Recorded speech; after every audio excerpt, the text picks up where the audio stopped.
Selamat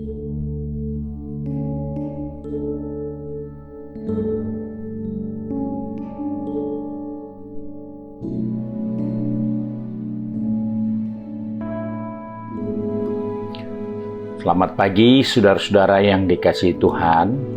Kita jumpa pada hari Sabtu tanggal 12 Juni 2021. Pagi ini saya akan baca dari buku Yosua pasal 14 ayat 13 hingga ayat 14. Firman Tuhan berkata seperti ini.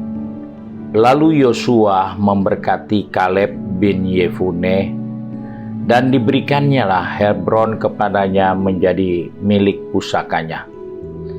Itulah sebabnya Hebron menjadi milik pusaka Kaleb bin Yefune orang Kenas itu sampai sekarang ini, karena ia tetap mengikuti Tuhan Allah Israel dengan sepenuh hati. Puji Tuhan. Pagi ini kita menjumpai satu tokoh dalam Alkitab yang dikatakan seorang yang mengikuti Tuhan dengan sepenuh hati.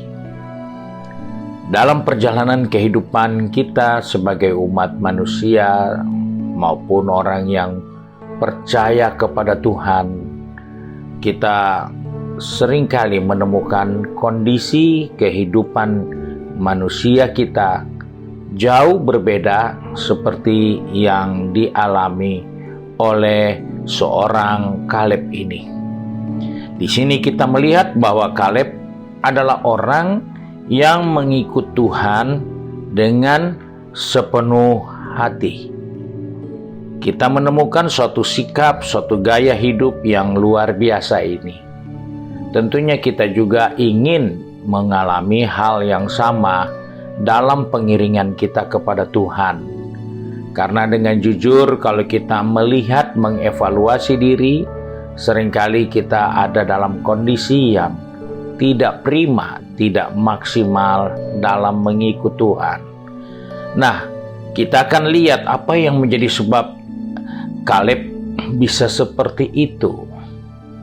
Pertama, kita bisa lihat di dalam suatu kondisi yang tidak nyaman yang dihadapi oleh umat Tuhan dalam buku Bilangan pasal 13. Di sana ada suatu kondisi di mana mereka harus menentukan sikap, maju atau berhenti.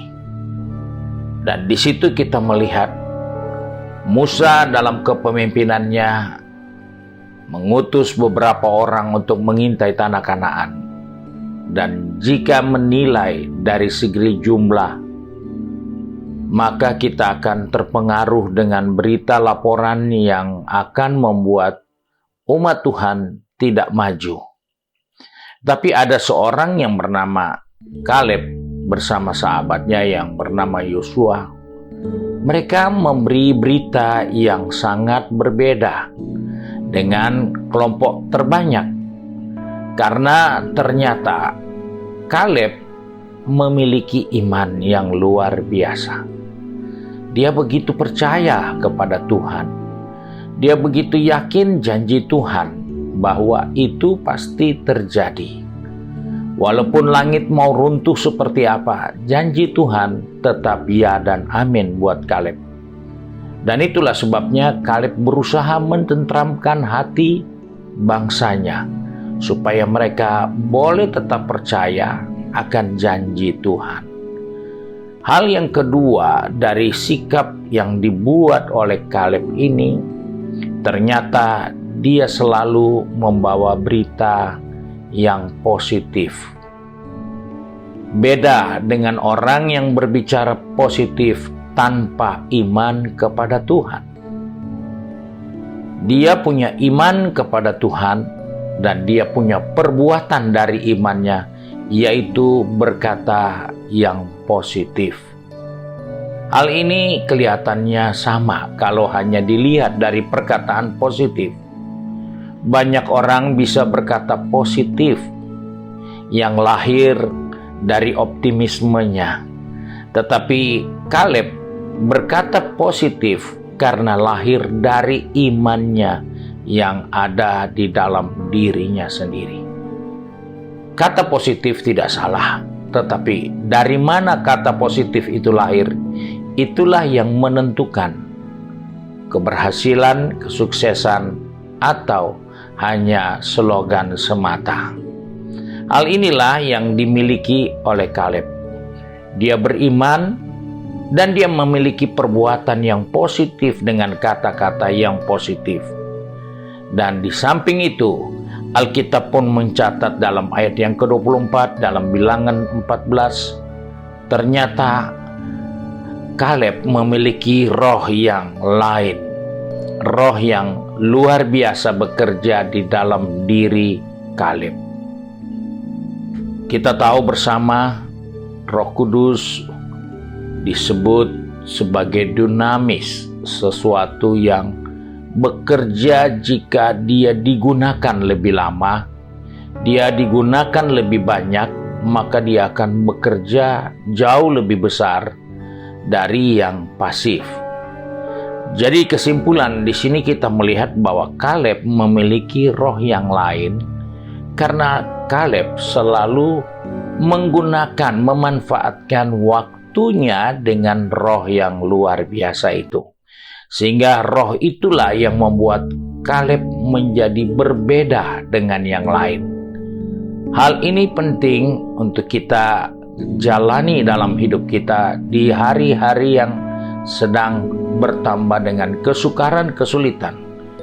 Adakah kita luaskan roh itu bekerja luar biasa dan membuat kita menjadi berbeda dengan yang lain? Ataukah kita, walaupun sudah punya roh yang diberikan Allah dalam diri kita, tapi kita sama saja, tidak berbeda dengan orang yang tidak punya roh Allah? Hal ini yang kita jumpai dalam diri Kaleb. Dan yang terakhir, seperti yang kita sudah baca tadi, di dalam buku Yosua pasal 14 ayat yang ke-14 dikatakan, ia mengikuti Tuhan dengan sepenuh hati. Hal ini adalah suatu ungkapan dia berani, dia setia, dia bersungguh-sungguh tidak akan pernah berubah. Dan hal itulah yang kita perlu bangun dalam diri kita, dalam perjalanan hidup kita, agar kita bisa melihat hari demi hari akan diwarnai dengan keberhasilan dan penyertaan dari Tuhan dalam hidup kita. Puji Tuhan, Tuhan memberkati kita. Mari kita satu di dalam doa. Kembali pagi ini kami datang kepada Bapa di surga dengan mengucap syukur, karena oleh kasih setia Tuhan kami ada di hari yang baru ini lagi. Kembali kami datang kepadamu menyerahkan seluruh kehidupan kami, roh, jiwa, tubuh ini. Biarlah kami didapati Tuhan tetap setia di dalam pengiringan kami, di dalam kasih kami, di dalam pelayanan kami, di dalam kesungguh-sungguhan kami mengiring akan Engkau Tuhan. Sebab itu Bapa, pegang tangan kami, pertetapkan langkah kaki kami sepanjang hari ini. Biarlah hidup ini mempermuliakan Tuhan. Baik bagi saudara-saudara yang sudah pergi bekerja, berbisnis, maupun sudah pergi ke kampus untuk belajar, dan juga yang sibuk dengan kegiatan di rumah tangga kami masing-masing. Tuhan, tolong kami supaya kami boleh melihat dan memperhatikan satu kehidupan dari seorang hamba-Mu yang bernama Kaleb, menjadi contoh, menjadi pelajaran bagi kami, untuk kami melihat bahwa keberhasilan yang kami capai, itu semua karena perbuatan iman kami kepada Tuhan yang membuahkan hasil seperti yang dialami oleh Kaleb.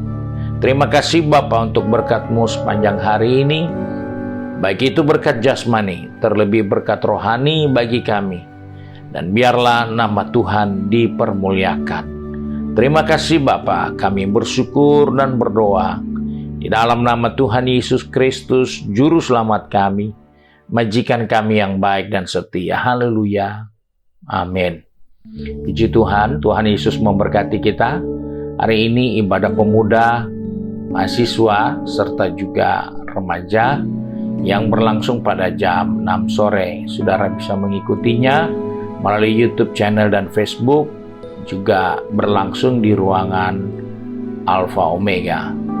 Dan juga kita memperhatikan besok hari Minggu ibadah jam 8 pagi yang kita bisa ikuti melalui Facebook, YouTube channel, Instagram GPD Bethesda Makassar, dan juga pada jam 5 sore berlangsung di gedung gereja GPD Bethesda Makassar. Tuhan Yesus memberkati.